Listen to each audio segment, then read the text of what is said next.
When the cold bites and the road is long, the people of Skyrim turn to hearty stews and humble sweets.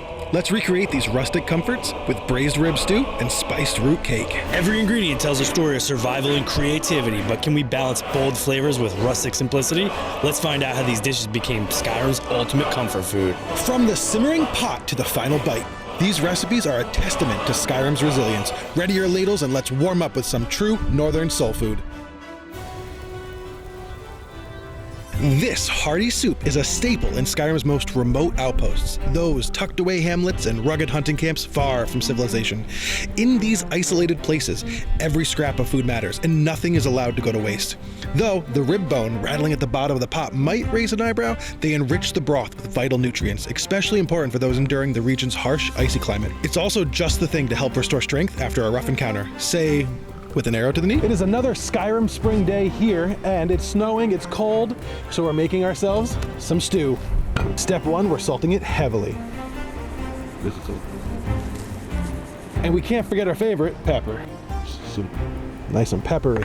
I've never cooked with short ribs before, but these are soft, tender, and hopefully delicious. The pot's all been preheated, so the next step is olive oil. Next step, we're gonna go ahead and brown these ribs.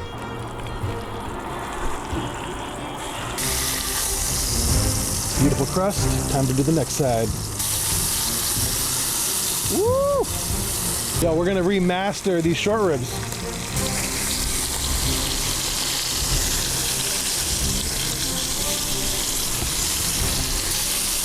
Once you've browned all once you've browned all 4 remastered sides, we're gonna go ahead and add in half a cup of Porto wine. That's gonna deglaze this pan pretty well. Once it's deglazed, we're gonna go ahead and add in 5 cups of beef broth. We're gonna bring this to a boil, cover it up, and wait 1 hour. So it's been about an hour, and we're gonna go ahead and we're gonna add all those delicious vegetables you saw me chop into this stew. Woo! It smells like beef, wine, and beef broth. And we're gonna go ahead and we're gonna add some leeks, some carrots, some parsnips, and some garlic. The garlic is automatically the first thing I smell. The garlics, the leeks, so effervescent. Look at that. Woo! And the Nords' favorite type of carb, farro. So we're gonna cover this and let it cook for another hour. And then after, Kevin and I are gonna rip apart the meat, take out the bones, and serve it up.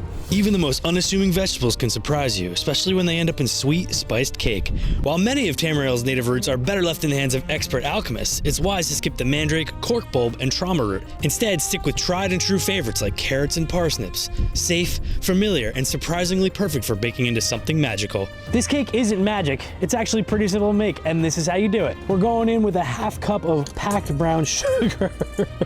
We're also gonna take 1 full stick of butter. We're gonna cream this butter and sugar together. While your butter's creaming, go ahead and set your oven to 350 degrees.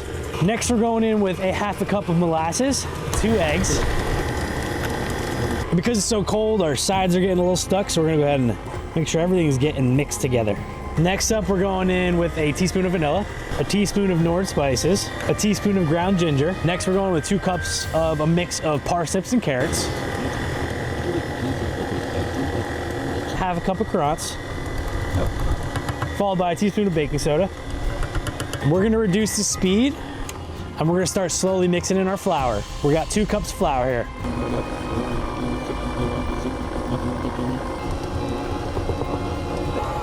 It's turned out to be a nice, thick, spicy batter. We're gonna go ahead and make sure we get the sides scraped down one more time before we finish this up. We went ahead and took a cake pan, we put a bunch of butter and a light layer of flour so nothing sticks. We're gonna go ahead and take our cake batter and add it into our pan. And then you're gonna spread this out even across the pan. But if you didn't notice, this is not a 9x9 cake pan. Jay left his at home. Now I probably should have one, but Jay also shouldn't forget his. So it's gonna be a little thinner than usual, but we're gonna take this and we're gonna put it in the oven for 30 minutes at 350 degrees. While our cake is baking, we're gonna whip up a delicious cream cheese icing. First thing is 3/4 cup of powdered sugar, half a teaspoon of unsalted butter, a dash of vanilla, 2 tablespoons of honey, and 1 cup of softened cream cheese. We're gonna lock it in our KitchenAid, and we're gonna stir that up just until everything's well combined. Then we're gonna scrape down our sides, make sure we get all that nice and mixed. Now our icing's done and we're ready to ice this cake. From the wilds of Skyrim to the warmth of your hearth. First, a bone-rich hunter stew, simple and nourishing, perfect after a long trek through the snow. And to finish, a sweet surprise spiced root cake made with humble carrots and parsnips. No magic, just good, honest food. Yes, yes, I'm so ready for this feast, Jay. Yes. Almost as ready as I am for that remake that's coming out this week. Yes. Pretty excited for Oblivion Remastered. Ah, that's right, remastered, not remake. Remade? It's basically a remake. Reconstructed? But I don't know if you saw those photos that came out. The leaks. Amazing. The leaks look so good. The leaks. So, I don't know about you, but I'm starving and Yes. it's cold. It's a cold day and we need to warm up. So we're having some short rib, braised short rib with farro. And this looks amazing.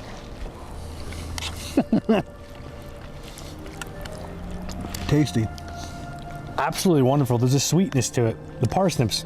Is that what the sweetness is from, you think? It's very sweet and we didn't put any sugar in this. This is amazing, dude. The fat from the short rib and the bone.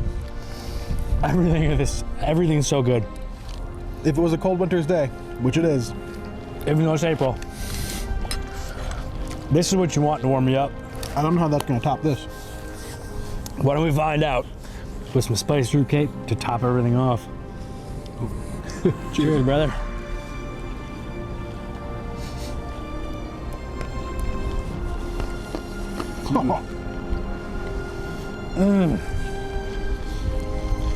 Oh my God. This is fantastic. It's really good. The icing on top is my favorite. And the cake is so rich. Yeah. Kevin and I were talking off screen, and I'm like, who puts carrot into a cake? And then I realized that carrot cake exists. And parsnip makes it pepperier. There's like a peppery undertone. Way better. If you like learning about food like we do, go ahead and hit that subscribe button. But for now, me and Jay need to get warm and eat the rest of this delicious food. Thanks so much if you're still here. Have a good one. Peace.